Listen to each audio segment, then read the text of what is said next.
And we'll bring up our last speaker, my lovely wife, Dr. Gifford. I have to say that. It is early in the morning, but I did note that. Thank you, Paul.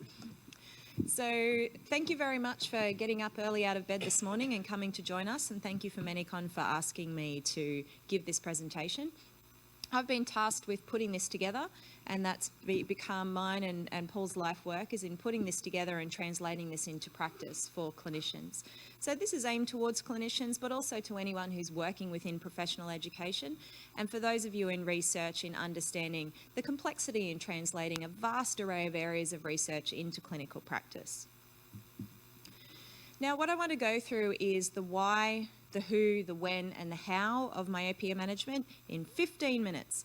And I'm going to give you lots of further reading if that appeals to you through our website, Myopia Profile.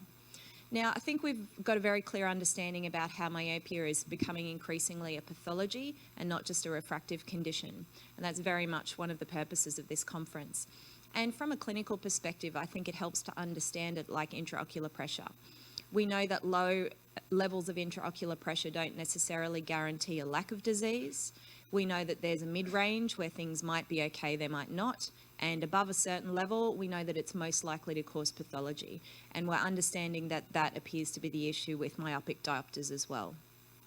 To read a little bit more about that, our Myopia Profile website has 4 learning portals from the home page, and I'm going to point out a few bits and pieces to give you an omni-channel experience today if you want to read more and understand the literature in these particular areas. Now, as for when we should start, the sooner we start, the better. And absolutely, as Pauline has just very eloquently shown us, for younger children, there's a definite compulsion to treat and to intervene. And we know that the younger the child is, the faster they are likely to progress. Once we get to over 18 years of age, this is an emerging area of clinical practice where more so clinicians are asking, what do I do for the young adult myope? We're seeing this sort of progression in practice, but we don't have the studies yet for our young adult myopes. We know that about 21% of them still progress over 5 years in their 20s, in early adulthood, and that while around 70% of myopes stop progressing by age 16, that means that 30% don't. So we still need to understand more about interventions, but absolutely, as to reiterate what Pauline was saying, our younger children, particularly before age 12, we have very strong evidence for intervening. Now, which treatment to choose? So this is the dedication of this conference towards understanding etiology and pathology and interventions. And we have all of these interventions and our options are growing. It might be at this point that you still think atropine is the king of the lot, but more and more so we have optical interventions that are showing efficacy as good as atropine and without necessarily the same side effect profile. Now, our discussion about efficacy and how these treatments work has changed and evolved over time.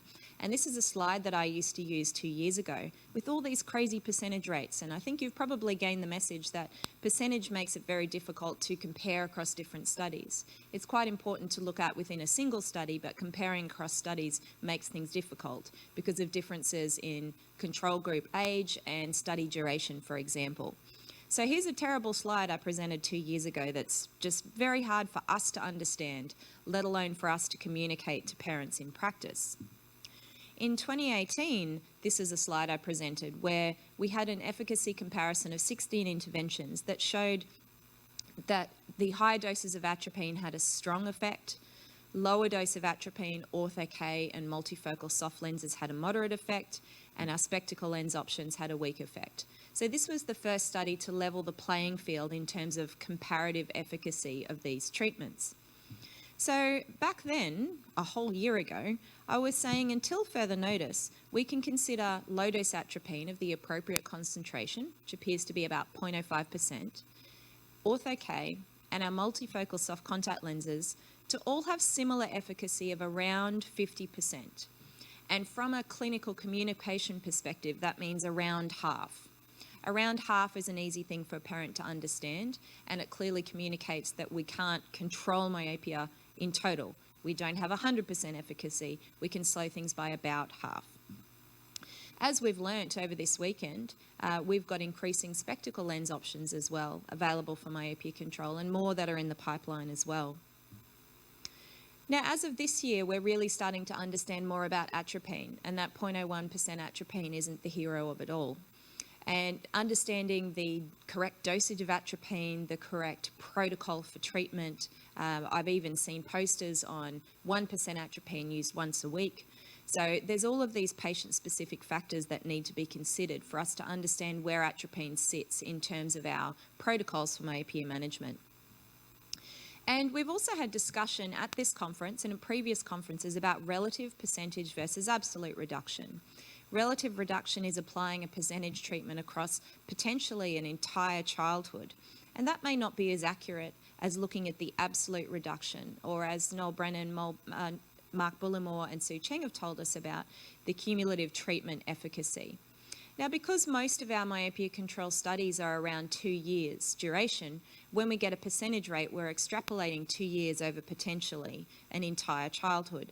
So with the studies and the durations that we have available, we have the vast amount of research. Still the richness of research falls within Ortho-K, and a lot of that is the fantastic work of Pauline Cho and Takahiro Hiraoka in terms of creating that strong evidence base for Ortho-K. That's those black spots there. But overall, these treatments appear to be fairly similar, and that the maximum treatment effect, at least over 2 years, is probably about a diopter. Now, to reiterate a little bit about what Mark Bullimore mentioned yesterday, this is a publication by himself and by Noel Brennan, saying that 1 diopter at this point sounds pretty unexciting, but a 1 diopter reduction in myopia, a 1 diopter increase in myopia increases the risk of myopic maculopathy across the range from 2 to 3 diopters, from 3 to 4 diopters, from 7 to 8. It increases the risk of myopic maculopathy by 67%. So if we can reduce the final level of myopia by only a diopter, might not sound very exciting, but only a diopter reduces the risk of myopic maculopathy by 40%.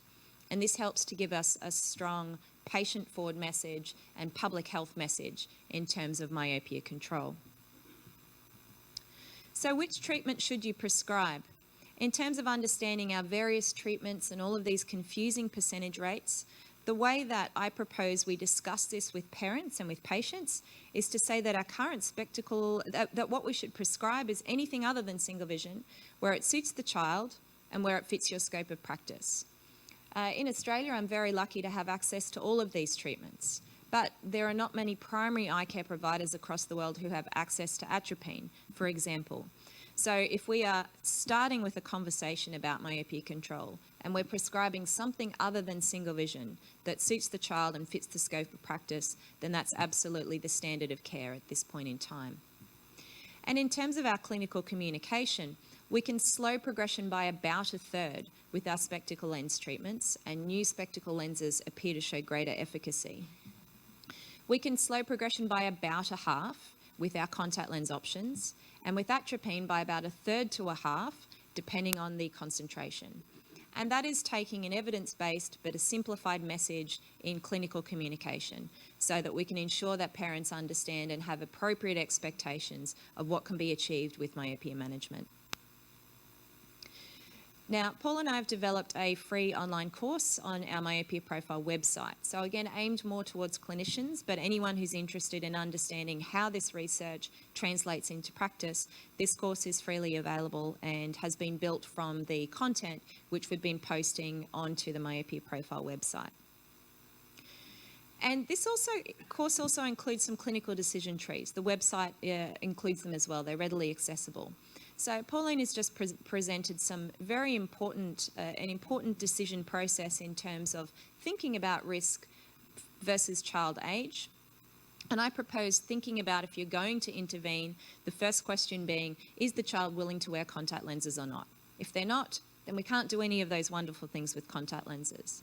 Then our second question is thinking about, what options do you have available?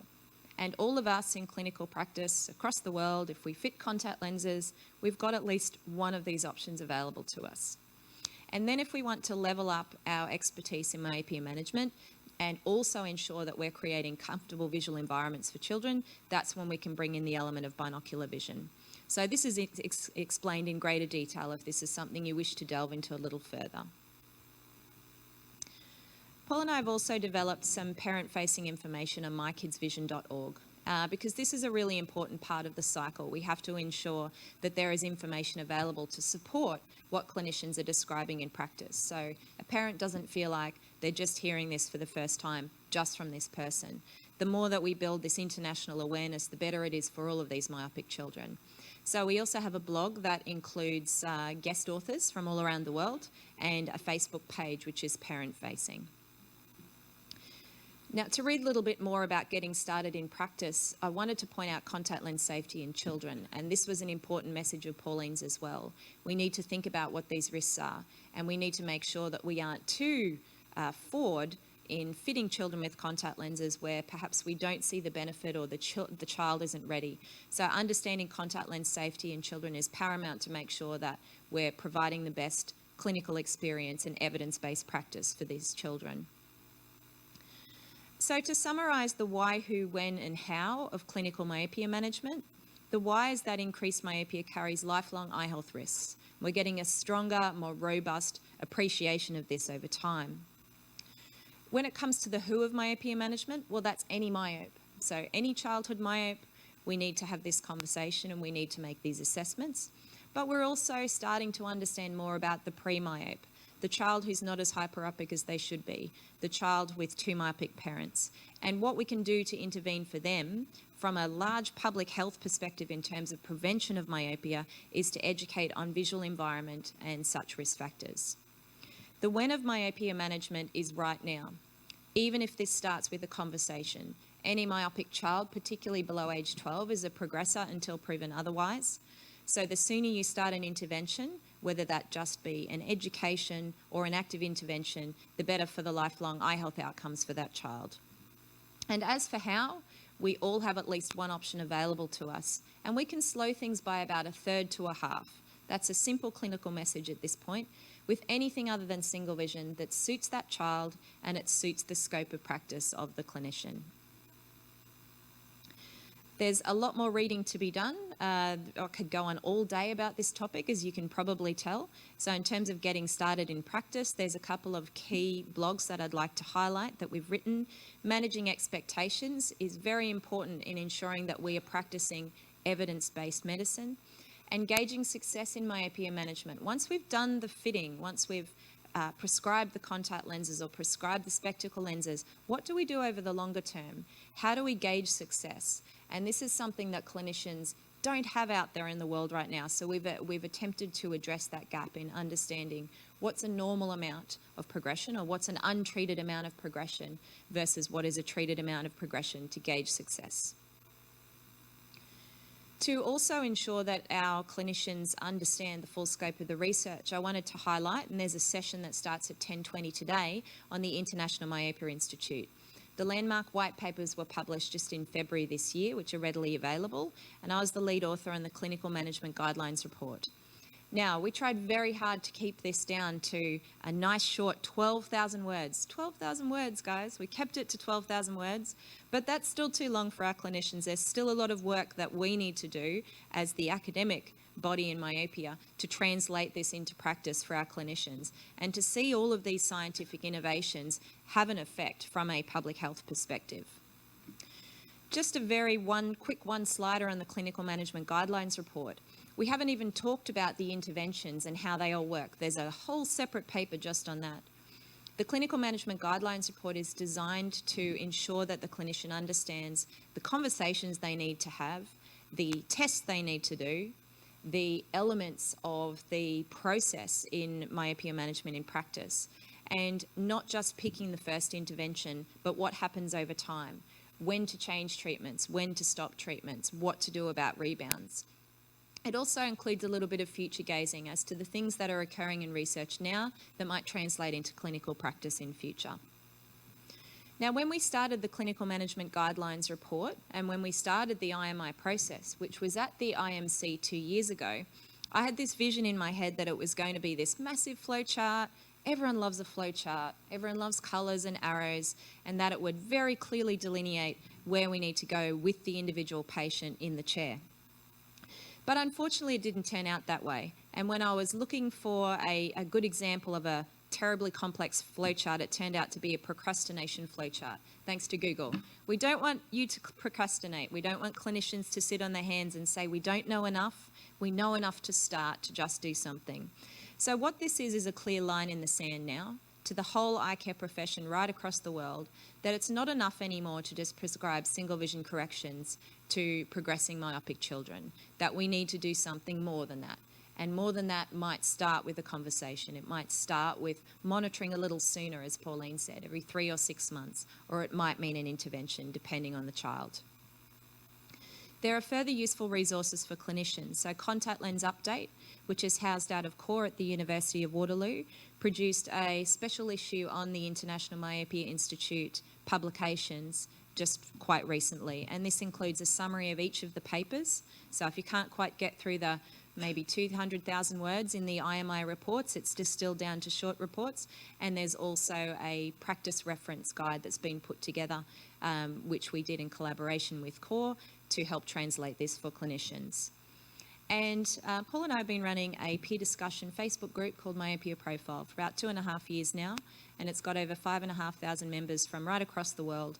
And this is where practitioners and academics are actively engaging in this discussion to understand how to manage this patient. I've got this patient. What do I do for this specific patient to make sure that they have the best possible outcome? These are all the various places you can find me, and thanks so much for your attention. Thank you.